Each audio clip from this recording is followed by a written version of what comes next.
अस्सलाम वालेकुम दोस्तों, मैं हूं मोहम्मद तौसीफ, आपका मेंटोर और एनालिटिक एकेडमी की तरफ से मैं लेके आया हूं आपके लिए 12 प्रिंसिपल्स ऑफ एनिमेशन की एक कंप्लीट सीरीज, जिसके अंदर आप एनिमेशन के बेसिक्स असूल के बारे में सीखने वाले हैं। और ये basic principles one of the best 2 legend animators की तरफ से बने थे, जिनमें से एक का नाम है फ्रैंक थॉमस और दूसरे का नाम है ओली जॉनसन।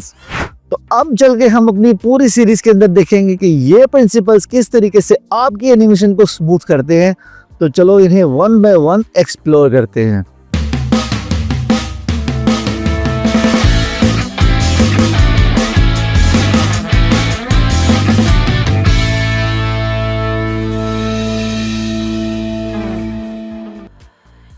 दोस्तों, आज की वीडियो के अंदर हम लोग जिस प्रिंसिपल के बारे में बात करने वाले हैं वो है एंटीसिपेशन, और देखते हैं कि एंटीसिपेशन किस तरीके से आपकी एनिमेशन में जान लेके आता है। तो चलो इसे जल्दी से चेक करते हैं अपनी स्क्रीन पर। दोस्तों, आज जिस प्रिंसिपल के बारे में हम लोग बात करने वाले हैं वो है एंटीसिपेशन।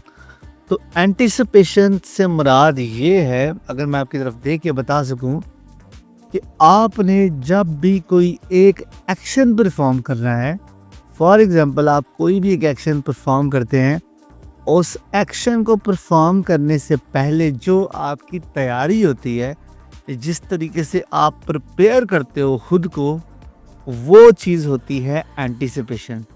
तो इसकी एक एग्जांपल मैं आपको दिखाता हूँ कि सिंपली जैसे यहाँ पे मैंने एक शॉट आपके लिए निकाल के रखा है एक गेम का। ये कैरेक्टर है जो कि हथौड़े से या अपने ऑक्स से इस दरख्त को काट रहा है। अब इसको काटने से पहले यहाँ पे इसने जो ये ताकत प्रोड्यूस की है, ये चीज़ इसने प्रोड्यूस की है एक एक्शन परफॉर्म करने से पहले, ये है आपकी एंटीसिपेशन। तो एंटीसिपेशन जैसे आपको यहाँ पे नज़र आ रहा है, मैंने इसको मेंशन भी किया है कि एंटीसिपेशन आप कि किसी भी चीज़ को परफॉर्म करने से पहले आपकी बॉडी जो एक ताकत प्रोड्यूस करती है, उसको हम एंटीसिपेशन कहते हैं। और इससे आपकी एनिमेशन बहुत ज़्यादा इम्प्रूव होती है अगर आप अपनी एंटीसिपेशन को अपनी एनिमेशन के अंदर डाल सकें। अब हम इसकी कुछ एग्जांपल्स मज़ीद देखते हैं ताकि आपको ये प्रिंसिपल बहुत इजीली क्लैरिफाई हो जाए। यहाँ पे आपके सामने एक बेसबॉल प्लेयर है जो कि किसी चीज़ को हिट करना चाह रहा है।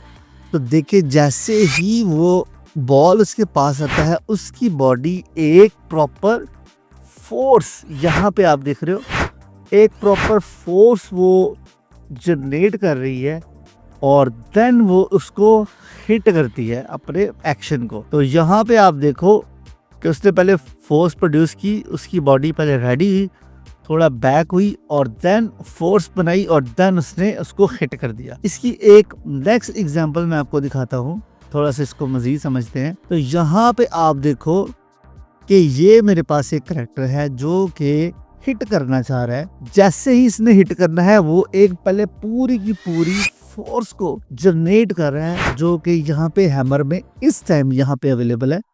तो एक पूरी उसने फोर्स जनरेट की है, देन उसने उसको अपने जो टारगेट है उसको हिट किया है। यहाँ पे देख रहे हैं कि फोर्स जनरेट कर रहा है।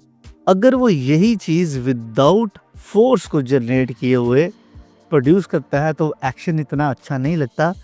नेक्स्ट इसकी एक एग्जांपल देखते हैं। ये कैरेक्टर है जो कि जंप कर रहा है। पहले उसने अपने आप को स्कॉच किया है, पूरा जो हमारा प्रीवियस प्रिंसिपल था, एंटिक हुआ है, स्कॉच हुआ है, देन उसने अपने आप को जंप किया है।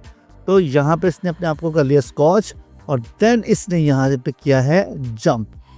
तो यहाँ पे आप देखो, स्कॉच था और देन स्प्रिंग की तरह और स्ट्रेच, जंप। ठीक है, एक और एग्जांपल इसकी ये है, जैसे मेरे पास यहाँ पे एक बॉय है स्क्रीन में जो कि बैक फ्लिप मारने की ट्राई कर रहा है। तो सबसे पहले वो फोर्स जनरेट करता है और देन अपनी फोर्स को एंटिक करके वो परफॉर्म करेगा। तो आप देखोगे कि वो कितना अच्छा जा रहा है। यहाँ पे आपको एक बंदा जंप करते हुए देखा है, उसने अपनी पूरी फोर्स जनरेट की है, देन उसने जंप किया है। और यहाँ पे जैसे गोल्फ का प्लेयर है, उसने पहले अपनी पूरी फोर्स को जनरेट किया है, पूरी फोर्स इकट्ठी की है बॉडी की, देन उसने बॉल को हिट किया है, तो उससे उसका एक्शन जो है वो बहुत ही शानदार आया है।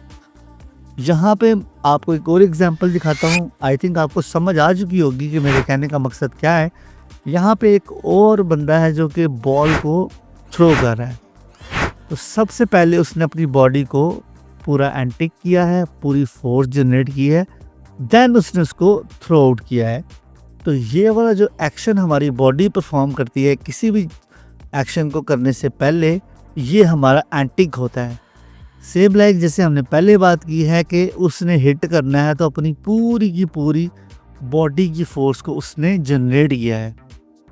इस तरीके से ये आप एक एग्जांपल और देख लो, बड़ी मज़े की एग्जांपल है कि इसने इस हैवी वेट लिफ्ट को बैक एंड पे फेंकना है, तो पहले बॉडी एंटिक हुई और देन फोर्स जनरेट होगी और फिर एक्शन परफॉर्म होगा। इसकी एक बड़ी मज़े की एग्जांपल कार्टून सीरीज़ में भी आपको देखने में मिलती है। अगर हम कार्टून सीरीज़ या कार्टूनिस्ट के हवाले से बात करें तो कुछ उस एग्जांपल को देखते हैं। तो यहाँ पे मेरे पास एक कार्टून है जो कि इस दरवाजे को खोलने की कोशिश कर रहा है। तो सबसे पहले देखोगे उसने अपनी पूरी फोर्स इकट्ठी की है, ये फुल एंटिक किया, अपने आप को फुल एंटिक किया है और देन अपना एक्शन परफॉर्म किया है। यहाँ से पूरी फोर्स जनरेट करने के बाद उसने अपना एक्शन परफॉर्म करना है लाइक दिस। सो मज़ीद क्लैरिफाई करने के लिए यहाँ पे एक शॉट मैंने लिया है कि जिसमें एक करैक्टर दूसरे करैक्टर के ऊपर पंच कर रहा है। तो इस चीज़ को आपको मज़ीद समझाने के लिए मैं क्या करता हूँ कि इसकी ले लेता हूँ 2 कॉपीज़। तो मैंने यहाँ पे ली है, एक है विद एंटिक और सेकंड वाली है विदाउट एंटिक। तो आप इनके एक्शन को देखो कि एक में उसने पूरी फोर्स जनरेट की है और देन वो पंच करेगा और ये कितना रियल पंच लग रहा है। जबकि दूसरा करैक्टर जो है उसने अपनी बॉडी के साथ कुछ भी नहीं किया और सिंपल पंच कर दिया है। तो एक्शन देखिए कितना अच्छा लग रहा है जो एंटिक है, जो विदाउट एंटिक है वो कितना बेसिक लग रहा है। इस तरीके से ये करैक्टर है, अगर इसने भागना है तो ये पहले पूरी फोर्स को जनरेट करेगा, पूरा अपने आप को एंटिक किया और देन इसने दौड़ लगा दी, यहाँ से भाग गया। स्कॉच एंड स्ट्रेच के अंदर भी आपने देखा था कि स्कॉच और विदाउट स्कॉच का एक फेस, तो ये बिल्कुल एंटीसिपेशन ही है। अब यहाँ पे आप देख रहे हो विदाउट एंटीसिपेशन और विद एंटीसिपेशन, तो इन दोनों के एक्शन में देखो कितना ज़्यादा डिफरेंस है। पहले इसने अपने आप को स्कॉच किया, देन एंटिक किया, तो ये बहुत ज़्यादा नेचुरल लगना शुरू हो गया कुछ। ये देखें, तो ये प्रिंसिपल जो है आपको बताता है कि आपने अपनी एनिमेशन को कैसे रेडी करना है फॉर एक सॉलिड एक्शन। तो ये था आज का प्रिंसिपल, आई थिंक आपको समझ आई होगी। सो दोस्तों, कैसी लगी आपको 12 प्रिंसिपल ऑफ एनिमेशन की ये सीरीज? अगर आपको समझ आ रही है तो हमारे चैनल को सब्सक्राइब करें, शेयर करें अपने दोस्तों के साथ। और हाँ, अगर आप फिजिकल ट्रेनिंग हासिल करना चाहते हैं तो पिक्समो स्टूडियो में ज़रूर तशरीफ़ लाएं, लिंक आपको डिस्क्रिप्शन में मिल जाएगा।